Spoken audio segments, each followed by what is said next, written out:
हे भगवान, कैसे दिन दिखा दिए हैं तूने। कभी मैं इस जंगल का राजा था, मेरी दहाड़ से हवा भी रुक जाती थी, सारा जंगल कांप उठता था, कोई मेरी आंखों में देखकर बात करने की हिम्मत नहीं करता था। और आज मैं इतना कमजोर हो गया हूँ कि शिकार भी ठीक से नहीं कर पाता। ये शरीर जो कभी ताकत की मिसाल था, अब खुद को संभालने में कांप जाता है। इसी दूरी से चंदूलाल सुअर उसकी हालत देखता है और उसकी चालाक आंखों में एक चमक उभरती है। यही तो सही मौका है, एक टूटे हुए राजा को धकेल कर अपनी खुद की सल्तनत खड़ी करने का। जंगल ने उसे बहुत देखा, अब बारी मेरी है, सिंहासन पर मेरा नाम होगा। चंदूलाल धीरे धीरे शेर के पास जाता है। वो अपनी आवाज मीठी करके बोलता है, जैसे उसे शेर की चिंता हो।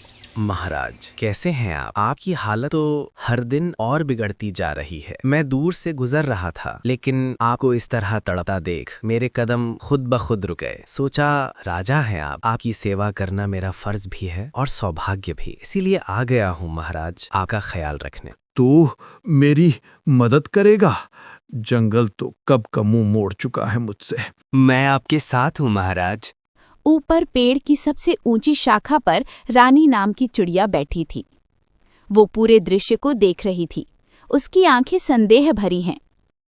ये सुअर अचानक शेर खान पर इतनी दया क्यों बरसा रहा है? दिल कह रहा है कुछ गड़बड़ है, इसके दिमाग में जरूर कोई खिचड़ी पक रही है। उधर दूसरी तरफ चंदूलाल तो जैसे अपनी जान लगा देता है शेर खान की सेवा में। पत्तों से हवा झलना, पानी लाना, जख्म साफ करना। शेर खान की आंखों में पहली बार एक नर्म चमक उभरती है।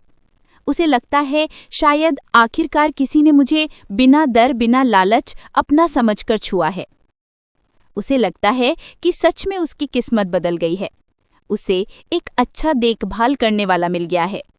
लेकिन जंगल की हवा कहती है, कभी कभी जो सबसे ज्यादा प्यार दिखाए वही सबसे गहरी चाल चल रहा होता है। पेड़ों के बीच से लक्खू लोमड़ी आंखें सिकोड़कर देख रही है। उसे चंदूलाल कर पहले से ही शक था। लंबे समय बाद किसी ने मेरे घाव नहीं, मुझे देखा है, मेरी चीख नहीं, मेरी तकलीफ सुनी है। मूर्ख, तुझे समझ में भी नहीं आएगा कि किस जाल में फंस रहा है। सुरंगी हिरणी, ढेकुआ भालू और बोलना बंदर मिलकर बातचीत कर रहे हैं। उन्हें समझ नहीं आ रहा कि चंदूलाल अचानक इतना भला कैसे हो गया। कई दिनों से जंगल में अजीब अजीब हरकतें हो रही हैं। मुझे तो लगता है कुछ गड़बड़ होने वाला है। सुअर की दया? ये हो ही नहीं सकता। ये दया नहीं, किसी बड़ी चाल का पहला कदम लगता है। सब लोग जरा संभल कर रहना। दिल कह रहा है आगे कुछ बहुत बड़ा होने वाला है। हवा की चाल भी आज अलग लग रही है। चंदूलाल वैत की घुप अंधेरे में धीरे धीरे उस सुनसान जगह तक पहुंचता है। चारों तरफ ऐसी खामोशी कि अपनी ही सांसें भारी लगने लगे। वो कांपती रोशनी में लकड़ियों का बड़ा ढेर खड़ा करता है, फिर उन पर सूखे पत्तों की मोटी परत बिछा देता है। फाइनली अब टाइम आ ही गया। कल से जंगल का राजा मैं बनूंगा। इस बेवकूफ शेर को अपनी जाल में फंसा ही लिया है, बस इसको जाल तक लाना है। चंदूलाल सुबह सब जानवरों को बुलाता है। वो अभिनय करते हुए शेर की हालत पर दुख जताता है।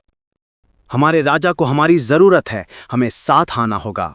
ये तो अच्छी बात है, लेकिन एक बात समझ नहीं आ रही, तू कब से इतना दयालु बन गया? मैं तो बस अपने राजा की हालत देखकर दिल से उनकी सेवा कर रहा हूँ। तभी रानी चिड़िया उड़कर शेर के पास आती है। सावधान शेर खान, तुम सुअर की बातों में मत आओ, वह तुम्हें कभी भी धोखा दे सकता है। वो बस मेरी मदद कर रहा है रानी चिड़िया, तुम मुझे उसके बारे में पढ़ाओ मत। शेर खान किसी की बातों पर भरोसा करने को तैयार ही नहीं था। उसके मन में बस एक ही बात बैठी थी, चंदूलाल तो अच्छा है, वही तो उसकी सेवा में दिन रात लगा रहता है। अगले ही दिन चंदूलाल फिर शेर खान के पास पहुंचा।